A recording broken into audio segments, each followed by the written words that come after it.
नमस्कार प्यारे साथियों। कल हमने बेल्जियम के बारे में पढ़ा था। अगर जिसने वह वीडियो नहीं देखी है तो वो जाकर पहले उस वीडियो को देखें, तभी आपको ये वीडियो समझ में आएगी। तो शुरुआत करने वाले हैं सत्ता की साझेदारी में अपन श्रीलंका के बारे में। बेटा, श्रीलंका की बात जब आती है तो श्रीलंका भारत किस साइड पड़ता है, किस दिशा में पड़ता है, वो हम जान लेते हैं। तो सबसे पहले हम भारत का मैप डिजाइन कर रहे हैं बेटा। ठीक है, आपका ये भारत का मैप हो जाएगा। मैं जल्दबाजी में बना दे रहा हूँ, थोड़ा जल्दी है, जिससे क्या हो, टाइम भी ज़्यादा ना लगे। तो बेटा भारत के मैप के अकॉर्डिंग अपन देखते हैं भारत में कि किस दिशा में श्रीलंका है। तो बेटा भारत के दक्षिण में है। कहाँ है बेटा? श्रीलंका कहाँ पे हो जाएगा? दक्षिण में। ये हो जाएगा आपका श्रीलंका। पूछा जाता है बेटा कि भारत और श्रीलंका के बीच में यहाँ पर कौन सी जल संधि है? तो बेटा है पाक जल संधि। क्या है? पाक जल संधि। ठीक है। और इधर दक्षिण की साइड किधर की कौन सी है बेटा? तो यहाँ पर है मन्नार की खाड़ी। क्या है? मन्नार की खाड़ी है। कौन कौन से देश के बीच में? भारत और श्रीलंका के बीच में। तो पाक जल संधि भारत पाकिस्तान के बीच में नहीं है, भारत श्रीलंका के बीच में है पाक जल संधि। बाकी का यहाँ पर बेटा पंबन ब्रिज है, जिसे अपन राम सेतु कहते हैं, राम सेतु। और इसी को कहा जाता है बेटा आदम ब्रिज, आदम ब्रिज। ठीक है, इसी को कहते हैं। अब हम देख लेते हैं श्रीलंका के बारे में। बेटा श्रीलंका की स्थिति तो हमने जान ली कहाँ पर है, और श्रीलंका कौन से राज्य के पास में है ये भी याद रखना है बेटा। तो भारत के तमिलनाडु राज्य के पास में है। किस राज्य के पास में है? तमिलनाडु राज्य के पास में, जिसकी राजधानी चेन्नई है, तमिलनाडु की। तो बेटा श्रीलंका जो है, श्रीलंका की राजधानी क्या है अभी? तो कोलंबो है, जो आपको दिख रही है पश्चिमी तट पर, कोलंबो। श्रीलंका की पुरानी राजधानी है बेटा कैंडीवी है, जैसे कि कैंडी आपको दिख रही है, पुरानी राजधानी है काफी। ठीक है। श्री जवर्धन कोटे भी है बेटा। श्रीलंका का जो उत्तरी राज्य है, इसको आप याद रखना, उत्तरी क्षेत्र जो राज्य है इसका नाम है जाफना। क्या नाम है बेटा? जाफना। ठीक है। नेक्स्ट अपन देखते हैं, तो बाकी का अपन देखते हैं क्या है।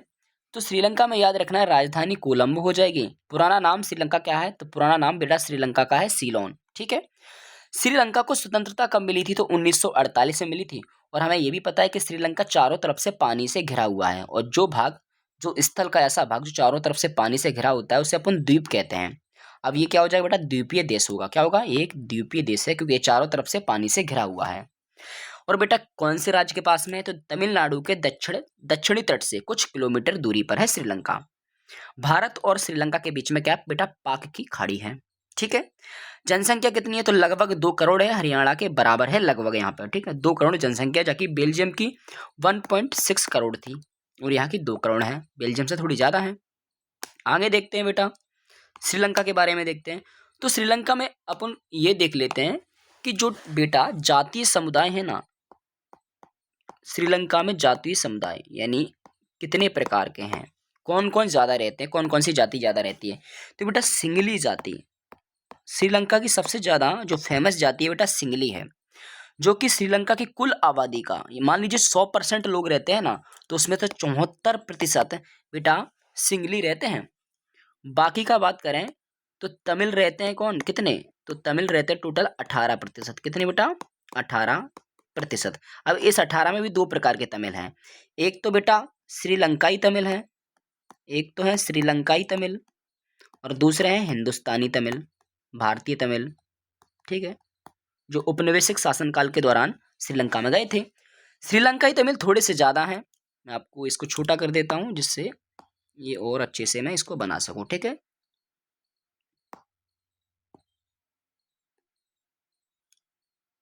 तो देखते हैं बेटा। तो जो श्रीलंकाई तमिल है ना, श्रीलंकाई तमिल, इनकी संख्या देखें तो इनकी संख्या है बेटा, कितनी है इनकी संख्या? तो इनकी संख्या है 13%। कितनी है? 18 में से 13, और बाकी कितना, ये कितना हो जाएगा बेटा? 5%। ठीक है। अब ये भी जान लेना है, सिंगली ज्यादा है। सिंगली क्या है? यहाँ के बहुसंख्यक है, यानी ज्यादा लोग कौन है? सिंगली है, बहुसंख्यक। और सिंगली जो है ये धर्म कौन सा मानते हैं बेटा? ये बौद्ध धर्म को मानते हैं। किस धर्म को? बौद्ध धर्म को मानते हैं। बाकी तमिल में हमें देखने को मिलेगा कि तमिल में बेटा हिंदू भी हैं कुछ, और मुस्लिम भी हैं, हिंदू भी हैं और मुस्लिम भी हैं। ठीक है, आपको ये याद रखना है कि सबसे ज्यादा जाति समुदाय जो श्रीलंका में है वो सिंगली है, बहुसंख्यक है सिंगली बहुत ज़्यादा, तमिल आपके कम है। ठीक है, यहाँ पे सिंगली भाषी लोग ज़्यादा हैं, तमिल भाषी लोग थोड़े क्या है, कम है। अब ये सिंगली भाषी ज़्यादा लोग हैं इसलिए बहुसंख्यक हैं, तो ये अपनी मनमानी करते हैं यहाँ पर, जिसकी वजह से श्रीलंका में क्या हो जाएगा बेटा, गृह युद्ध हो जाएगा। ठीक है, आगे देखते हैं अपन, जैसे कि लिखा हुआ है प्रमुख जाति समुदाय, तो श्रीलंका का सबसे प्रमुख सामाजिक समूह बेटा सिंगलियों का है, जिनकी आबादी कुल जनसंख्या का 74% है। अब इसके बाद तमिलों का नंबर आता है, जिनकी आबादी कुल जनसंख्या की कितनी है, 18% है। और तमिलों में भी कितने बेटा, दो समूह है, एक श्रीलंकाई तमिल है जो कि 13% है, तथा हिंदुस्तानी तमिल है जो कि 5% है। मैं बता चुका हूँ। मैंने ये भी बताया कि सिंगलियों की भाषा मतलब सिंगली लोग जो हैं वो कैसे हैं, बौद्ध हैं, तथा तमिल कैसे हैं, भाषा तमिल भाषी कैसे लोग हैं बेटा, हिंदू और मुस्लिम दोनों हैं। अधिकतर सिंगली कैसे हैं भाषी, सिंगली भाषी लोग कैसे हैं बेटा, बौद्ध हैं, और तमिल भाषी हिंदू और मुस्लिम दोनों हैं। अब श्रीलंका की आबादी में ईसाई कितने हैं, तो ईसाई लोगों का हिस्सा बेटा 7% है, ये भी आपको याद रखना है। तो मैंने शॉर्टकट में इसको लिख दिया है, जाति समुदाय को सिंगली 74%, तमिल 18%, जिनमें भी तमिल दो प्रकार के, एक श्रीलंकाई तमिल, एक हिंदुस्तानी तमिल।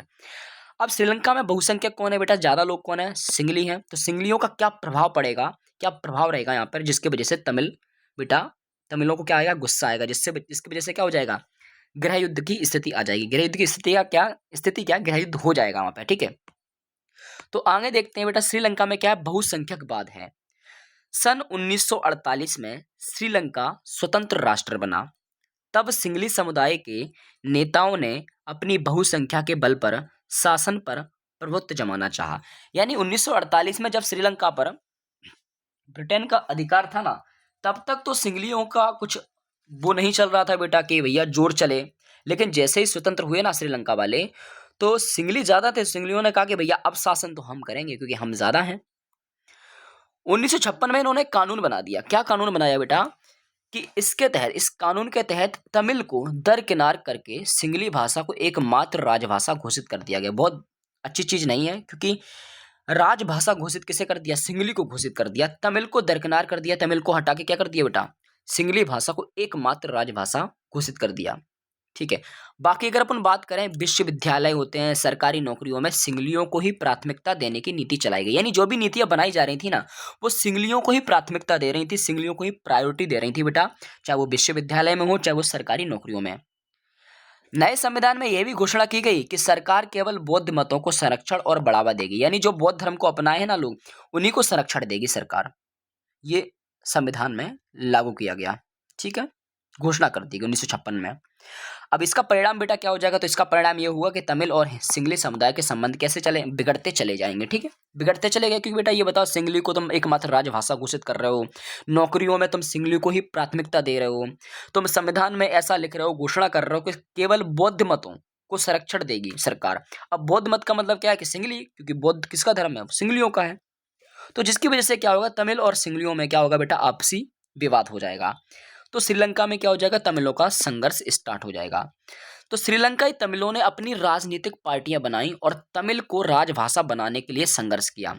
श्रीलंकाई तमिलों ने क्या किया बेटा, अपनी अपनी पार्टियां बनाई और उन्होंने संघर्ष किया कि तमिल को क्या बनाया जाए, राजभाषा बनाया जाए। इन्होंने क्षेत्रीय स्वायत्तता प्राप्त करने तथा शिक्षा और रोजगारों में समान अवसरों की मांग की। उन्होंने क्षेत्रीय स्वायत्तता का मतलब होता है बेटा, क्षेत्र का मतलब होता है छोटे विशेष, छोटे क्षेत्र, स्वायत्तता का मतलब होता है बेटा खुद की सरकार। यानी उन्होंने कहा कि हम क्षेत्र विशेष पर हमारी सरकार होनी चाहिए और शिक्षा और रोजगार में हमें अवसर मिलने चाहिए, समान अवसर, जैसे कि सिंगलियों को उसी प्रकार हमको भी मिलना चाहिए। परंतु इनकी मांग को क्या कर दिया गया, अनदेखा कर दिया गया सिंगलियों के द्वारा। इसलिए क्या हुआ, वर्ष 1980 में तमिलों के द्वारा लिट्टे, याद रखना बेटा, लिट्टे Liberation Tigers of Tamil Eelam, एक संगठन है जो तमिलों के द्वारा बनाया गया, बेटा नाक में दम कर लेगा ये, नामक संगठन बनाकर उत्तर पूर्वी श्रीलंका, उत्तर पूर्वी याद रखना बेटा, जाफना में, कहा बेटा, जाफना में ये है, उत्तर पूर्वी श्रीलंका में स्वतंत्र तमिल ईलम सरकार बनाने की मांग की गई। ठीक है, यानी एक संगठन बना, जिसे अपन लिट्टे कहते हैं, लिट्टे का संगठन बनाकर एक सरकार बनाने की मांग की गई जो स्वतंत्र होनी चाहिए सिंगलियों से, स्वतंत्र तमिल ईलम सरकार बनाने की मांग की गई। परिणाम स्वरूप क्या हो बेटा, दोनों समुदायों में पारस्परिक अविश्वास ने संघर्ष का रूप ले लिया। यानी सिंगलियों में और तमिल में क्या हो गया बेटा, संघर्ष उत्पन्न हो गया, और ये संघर्ष धीरे धीरे क्या बढ़कर गृह युद्ध का स्वरूप ले लिया। अब गृह युद्ध क्या होता है, जब भी मतलब कोई भी देश में आपस में लड़ाई हो रही होगी है, किसी भी सामाजिक समूह में, जैसे हिंदुओं में, मुस्लिम में, कोई भी समूह में, तो उसे अपन गृह युद्ध कह देते हैं। तो बेटा गृह युद्ध में दोनों समुदाय के हजारों लोग मारे गए और श्रीलंका में गृह युद्ध 2009 में समाप्त हुआ। ये भी याद रखना, क्वेश्चन पूछा जाता है कि श्रीलंका में गृह युद्ध कब समाप्त हुआ, 2009 में समाप्त हुआ। तो क्या क्या चीजें आपने देखी है इसमें, तो देखते हैं। तो पहली बात अपन इसको शॉर्ट में देख लेते हैं कि शॉर्ट में अपन ने क्या क्या इस चीजों को देखा है। तो पहली बात, श्रीलंका में 1956 में एक कानून आया। इस कानून के तहत बेटा क्या किया गया, राजभाषा घोषित कर दी गई, किसे, सिंगली को। ठीक है, एकमात्र राजभाषा। दूसरा चीज क्या किया गया, जो नौकरी होती है, सरकारी नौकरी और जो विश्वविद्यालय होते हैं बेटा, इनमें जो प्राथमिकता दी जा रही थी, किसे, सिंगलियों को। तीसरा, जो बौद्ध होते हैं ना, तो बौद्ध मतों को ही संरक्षण देने की बात की गई संविधान में, कि संरक्षण हम देंगे तो किसे देंगे, बौद्ध मतों को देंगे। जिसकी वजह से क्या हो गया बेटा, तमिलों में क्रोध की भावना उत्पन्न हो गई। तो तमिलों ने क्या किया बेटा, एक संगठन बनाया जिसे कहते हैं अपन लिट्टे। क्या कहते हैं बेटा, लिट्टे। और लिट्टे ने संगठन बनाया और बेटा इन दोनों में, यानी तमिल में और सिंगलियों में आपस में विवाद हो गया, और ये विवाद इतना ज्यादा बढ़ गया कि गृह युद्ध बन गया। तो दोनों तरफ से, दोनों समुदाय के लोग, काफी लोग मारे गए, और इस युद्ध की समाप्ति, गृह युद्ध की समाप्ति 2009 में खत्म हुई है। ठीक है, समाप्त हुआ है। ठीक है, याद रखेंगे ये कब समाप्त हुआ है, 2009 में समाप्त हुआ है गृह युद्ध। आगे देखते हैं बेटा, महत्वपूर्ण प्रश्न कैसे बन सकते हैं। तो श्रीलंका का प्राचीन नाम क्या था, सीलोन था। 1956 में श्रीलंका में किसे राजभाषा घोषित किया गया, तो सिंगली को। श्रीलंका में गृह युद्ध कब समाप्त हुआ, 2009 में। श्रीलंका में किस धर्म के लोग ज्यादा रहते हैं, तो बेटा बौद्ध धर्म के लोग ज्यादा रहते हैं। LTTE यानी लिट्टे का पूरा नाम क्या है बेटा, liberation Tigers of Tamil Eelam. Bharat का कौन सा राज्य श्रीलंका के सबसे निकट है, तो तमिलनाडु है। भारत और श्रीलंका के बीच में कौन सी जल संधि है, पाक जल संधि है तथा मन्नार की खाड़ी है। श्रीलंका में सत्ता की साझेदारी का आधार क्या है, बहुसंख्यकवाद। बेटा यानी कि अपन ने देखा था कि बेल्जियम में सत्ता की साझेदारी जो हुई थी, दोनों समुदाय के लोगों को देखकर हुई थी कि दोनों समुदाय के हितों का क्या करें, आदर रखें। लेकिन सत्ता की साझेदारी श्रीलंका में कुछ अलग प्रकार से हुई। उन्होंने सत्ता, यानी बहुसंख्यक लोगों ने, सिंगलियों ने सत्ता को हासिल करना चाहा था। ठीक है, तो सत्ता की साझेदारी का आधार क्या, बहुसंख्यकवाद। जिसके पास ज्यादा संख्या है वह सत्ता की साझेदारी में मतलब सत्ता में आ जाएगा। आगे देखें, श्रीलंका में सिंगली की आबादी कितनी प्रतिशत है, तो 74%। बहुसंख्यकवाद के सिद्धांत के कारण गृह युद्ध कहाँ हुआ बेटा, श्रीलंका में। तो बहुसंख्यकवाद के सिद्धांत के कारण गृह युद्ध कहाँ हुआ, श्रीलंका में हुआ है। श्रीलंका की राजधानी क्या है, तो कोलंबो श्रीलंका की राजधानी है। बाकी अपन देख लेते हैं भारत के पड़ोसी देश और उनकी राजधानी। नेपाल की राजधानी बेटा काठमांडू। ये सही तरीके से नहीं लिखा है तो आप लिख लेना कि नेपाल की राजधानी काठमांडू है। पाकिस्तान की राजधानी इस्लामाबाद है। अफगानिस्तान की राजधानी काबुल है। चीन की राजधानी बीजिंग है। म्यांमार की राजधानी नेपिता है। भूटान की थिम्पू और बांग्लादेश की राजधानी ढाका और श्रीलंका की कोलंबो। बाकी की अगर अपन देखें तो मालदीव और श्रीलंका दो द्वीपीय पड़ोसी देश हैं हमारे। ठीक है, यूरोप के देशों में भी अपन राजधानी याद कर लेते हैं कुछ, जैसे ब्रिटेन की राजधानी लंदन है। बेल्जियम की राजधानी ब्रुसेल्स है। फ्रांस की राजधानी पेरिस है। इटली की राजधानी रोम है। जर्मनी की बर्लिन है। और ऑस्ट्रिया की बेटा वियना है। जो ऑस्ट्रिया है याद रखना, ऑस्ट्रेलिया नहीं है। ऑस्ट्रेलिया की राजधानी कैनबरा है, तो ऑस्ट्रिया की याद रखनी है अपन को, वियना है। ठीक है, आगे चलते हैं। तो क्वेश्चन लिखा है, गृह युद्ध किसे कहते हैं। तो किसी मुल्क या देश में सरकार विरोधी समूह की हिंसक लड़ाई ऐसा रूप ले ले कि वह युद्ध सा लगने लगे, तब वह गृह युद्ध कहलाता है। यानी एक ऐसा मुल्क या देश है जिसमें जो जनता है ना, वो सरकार के विरोध में आ जाए और हिंसक लड़ाई करने लगे, और ऐसा रूप ले ले कि वो बेटा युद्ध जैसा लगने लगे, तो इसे अपन क्या कहेंगे, गृह युद्ध कहेंगे। बहुसंख्यकवाद क्या है, वह व्यवस्था जिसमें देश में रहने वाला बहुसंख्यक समुदाय अपने मनचाहे ढंग से शासन करे और इसके लिए वह अल्पसंख्यक समुदाय की जरूरत या इच्छाओं की अवहेलना करे, बहुसंख्यकवाद कहलाता है। यानी बहुसंख्यकवाद का मतलब क्या है कि कोई भी देश है उसमें अगर बहुत सारे लोग इकट्ठे रह रहे हैं, ठीक है, एक जाति समूह के, एक समुदाय के लोग बहुत ज्यादा रह रहे हैं, तो वो दूसरे समुदाय जो कम लोग हैं ना, कम लोग यानी अल्पसंख्यक लोग हैं, उनकी इच्छाओं की, जरूरतों की अवहेलना करें, उनकी इच्छाएं माने ही नहीं, तो ये चीज क्या कहलाती है, बहुसंख्यकवाद कहलाती है। श्रीलंका के कई तमिलों को भारतीय तमिल क्यों कहा जाता है। अपने देखा था कि तमिल भी दो प्रकार के, हिंदुस्तानी तमिल, एक श्रीलंकाई तमिल। तो भारतीय तमिल आखिर क्यों कहते हैं अपन, तो श्रीलंका के कई तमिलों को भारतीय तमिल इसलिए कहा जाता है क्योंकि वे औपनिवेशिक शासन काल में बागानों में काम करने के लिए भारत से लाए गए लोगों की संतान है। औपनिवेशिक शासन काल का मतलब बेटा क्या है? तो औपनिवेशिक शासन काल का मतलब है जब अंग्रेजों का शासन था हमारे ऊपर। तो अंग्रेजों का शासन था हमारे ऊपर, तो बेटा श्रीलंका में बागान जो थे ना, तो बागान में काम करने के लिए भारत से कुछ लोग पकड़ के मतलब लेके गए थे, जो बंधुआ मजदूर जो होते थे, बंधुआ मजदूर के रूप में, तो श्रीलंका जाते थे भारत से, वही वहां पर रह चुके थे, रुक गए थे, इसलिए उनकी जो संतानें हैं तो उनको कहा जाता है भारतीय तमिल। तो संविधान की साझेदारी का युक्ति पूरक और नैतिक तर्क बताइए। दो प्रकार के तर्क हैं, एक तो युक्ति पूरक तर्क है और एक है नैतिक तर्क। तो युक्ति पूरक तर्क क्या कहता है? यह कहता है कि भारत एक घनी आबादी वाला देश है। पूरे देश के लिए एक ही सरकार के द्वारा कानून बनाना, शांति तथा व्यवस्था बनाना संभव नहीं है। यानी ये कह रहा है कि भारत बहुत बड़ा देश है, बहुत आबादी ज्यादा है, तो पूरे देश के लिए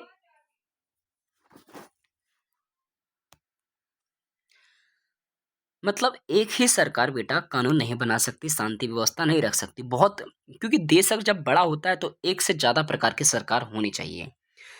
ठीक है, जैसे कि केंद्र सरकार है तो केंद्र बेटा के लिए केंद्र सरकार हर राज्यों में व्यवस्था थोड़ी देख सकती है। जैसे कि मान लो अगर किसी की सड़क खराब हो गई किसी गांव में, तो क्या केंद्र सरकार, राष्ट्रपति थोड़ी आएंगे, प्रधानमंत्री थोड़ी आएंगे, तो वहां पर सरपंच आएंगे।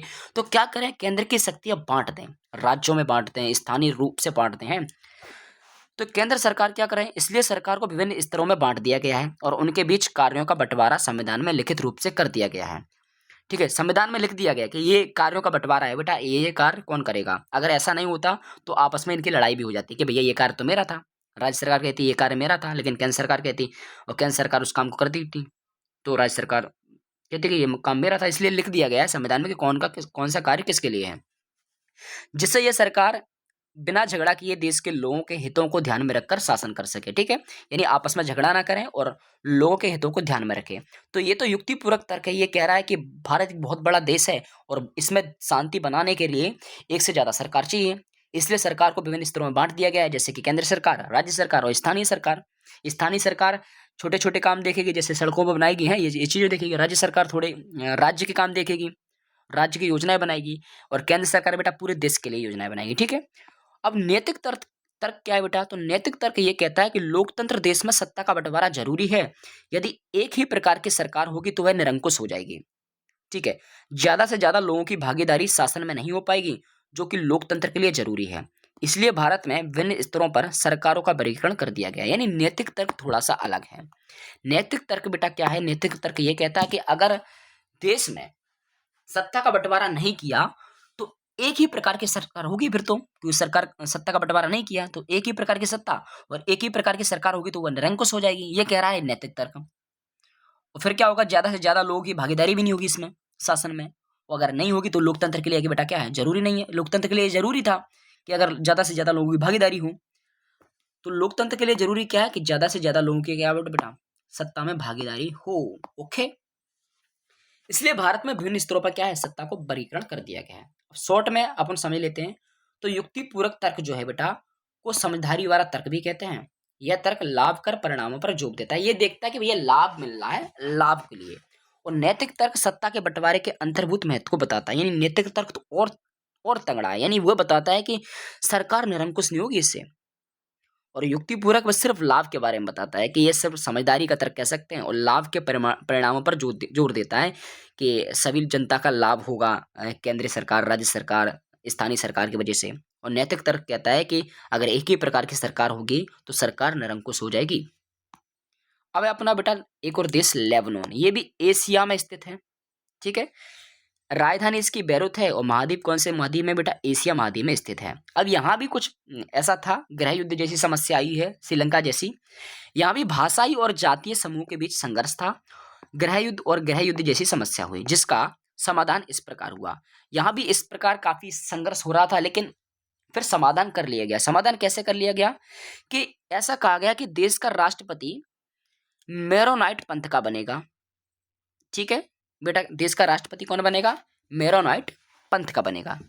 ठीक है, और प्रधानमंत्री कौन बनेगा? सुन्नी मुसलमान बनेगा। और उप प्रधानमंत्री कौन बनेगा? ऑर्थोडॉक्स ईसाई बनेगा। और संसद का अध्यक्ष कौन बनेगा? शिया मुसलमान बनेगा। यानी यहां पर ऐसा कर दिया गया कि अलग अलग प्रकार के, जैसे मुसलमान भी दो प्रकार के हैं, ईसाई भी दो प्रकार के हैं, ऑर्थोडॉक्स ईसाई है और एक मोरोनाइट पंथ का है जो कि कैथोलिक रहता है, ऑर्थोडॉक्स और कैथोलिक। ठीक है, मोरोनाइट जो होता है बेटा वो धार्मिक होता है थोड़ा, मतलब पूजा पाठ ज़्यादा करता है, ऑर्थोडॉक्स नॉर्मल रहते हैं। ठीक है, तो यहाँ पर दो प्रकार के, इस देश में दो प्रकार के तो ईसाई हैं और दो प्रकार के बेटा क्या है, मुस्लिम हैं। मुस्लिम भी एक शिया मुस्लिम, एक सुन्नी मुस्लिम। तो चारों में अलग अलग सत्ता बांट दी गई। यह कह दिया गया कि देश का राष्ट्रपति बेटा जो बनेगा ना वो मेरोनाइट पंथ का बनेगा, जो धार्मिक जाति है सबसे ऊंचे पे है। ठीक है, प्रधानमंत्री, तो प्रधानमंत्री अब देखो ईसाई बना दिया राष्ट्रपति, तो प्रधानमंत्री को कौन बनाएंगे, मुसलमान को बनाएंगे। तो कौन से मुसलमान, सुन्नी मुसलमान। फिर उप प्रधानमंत्री फिर से ईसाई का नंबर आएगा तो ऑर्थोडॉक्स ईसाई। और संसद का अध्यक्ष, तो संसद के अध्यक्ष बनेंगे शिया मुसलमान। जिससे चारों में क्या हो गया बेटा, आराम से उन्होंने कहा कि हाँ ठीक है ये बात अच्छी लगी है। ऐसा नहीं है कि सब अकेला सबको बना दो, मतलब कैथोलिक को राष्ट्रपति बना दो, प्रधानमंत्री बना दो, उप प्रधानमंत्री और संसद का अध्यक्ष, ऐसा नहीं होना चाहिए। अलग अलग धर्म के लोगों को अलग अलग पद देना चाहिए। तो इस प्रकार यहाँ भी समाप्ति हो गई गृह युद्ध की। ठीक है, गृह युद्ध नहीं हो पाया। तो इस समझौते के अनुसार आगे से ईसाई फ्रांस से संरक्षण की मांग नहीं करेंगे। यानी जो ईसाई लोग हैं ना वो ये नहीं कहेंगे फ्रांस से कि तुम हमको संरक्षण दो। ठीक है, वरना ये कह रहे थे ईसाई लोग कि हमें फ्रांस से क्या कह रहे थे कि हम संरक्षण दो हमको। ठीक है, और मुसलमान भी पड़ोसी सीरिया के साथ एकीकरण की मांग छोड़ने पर सहमत हुए। यानी ऐसा था इस देश में, जो लेबनान है इस देश में ऐसा था कि जो चार प्रकार के लोग हैं ना, ईसाई लोग ये कहते थे, फ्रांस से कहते थे, क्योंकि फ्रांस में बेटा अंग्रेज रहते हैं तो ईसाई धर्म मानते हैं, तो फ्रांस से ये कहते थे ईसाई लोग कि तुम हमको संरक्षण दो, हम तुम्हें मिलना मिलना चाहते हैं।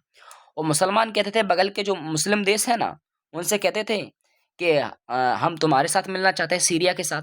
ठीक है, जो सीरिया मुसलमान देश है उसके साथ मिलना चाहते हैं। अगर जब एक दूसरे के साथ मिल जाएंगे तो बेटा लेबनान तो खत्म हो जाएगा पूरी तरह से।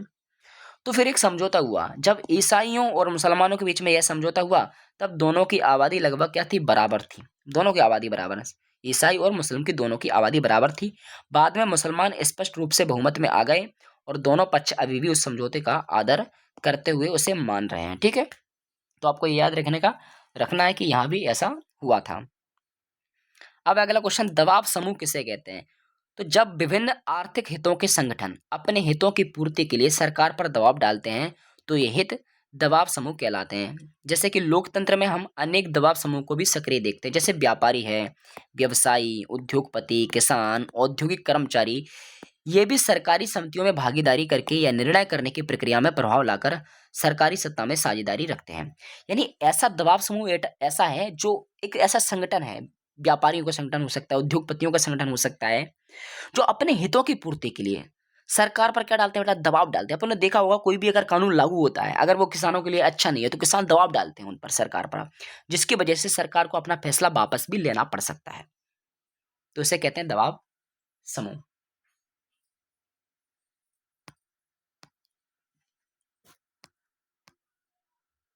किसे कहते हैं, तो जब सत्ता का बंटवारा विभिन्न सामुदायिक समूह जैसे कि भाषाई समूह, धार्मिक समूह के बीच होता है तो वह सामुदायिक सरकार कहलाता है। यानी जब सत्ता का बंटवारा बेटा विभिन्न सामुदायिक समूहों में कर दें, सामुदायिक समूह जैसे कि भाषाई समूह हो सकता है या फिर धार्मिक समूह के बीच कर दें तो वह सामुदायिक सरकार कहलाती है। सत्ता की साझेदारी में नियंत्रण तथा संतुलन की व्यवस्था क्या है।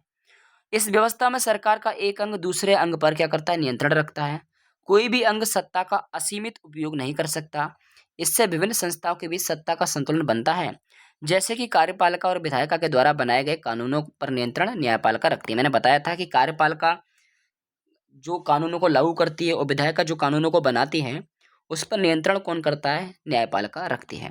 अब है महत्वपूर्ण तथ्य, सत्ता की साझेदारी किसके लिए लाभकारी है, लोकतंत्र के लिए। अगर लोकतंत्र बेटा अच्छा रखना है तो सत्ता की साझेदारी करनी पड़ेगी।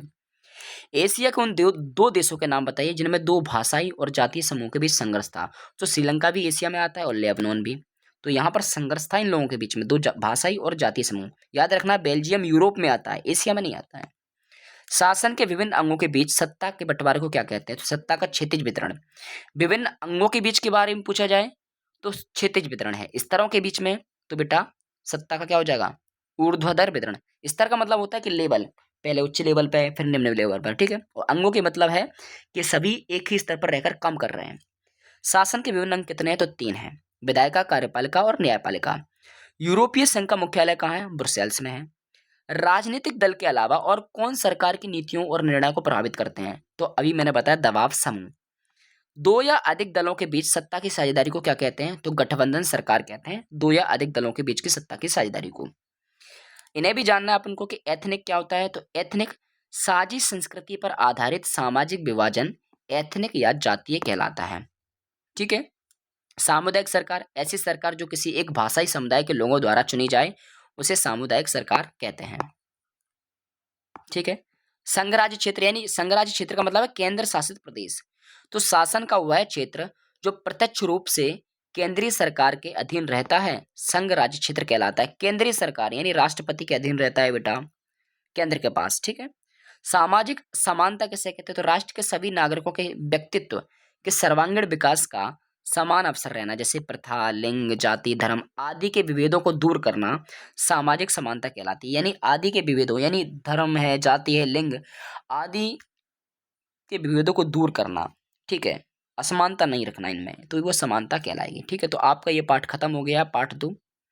अगर वीडियो आपको पसंद आई तो वीडियो को लाइक करें, चैनल को सब्सक्राइब करना ना भूलें। Thank you so much.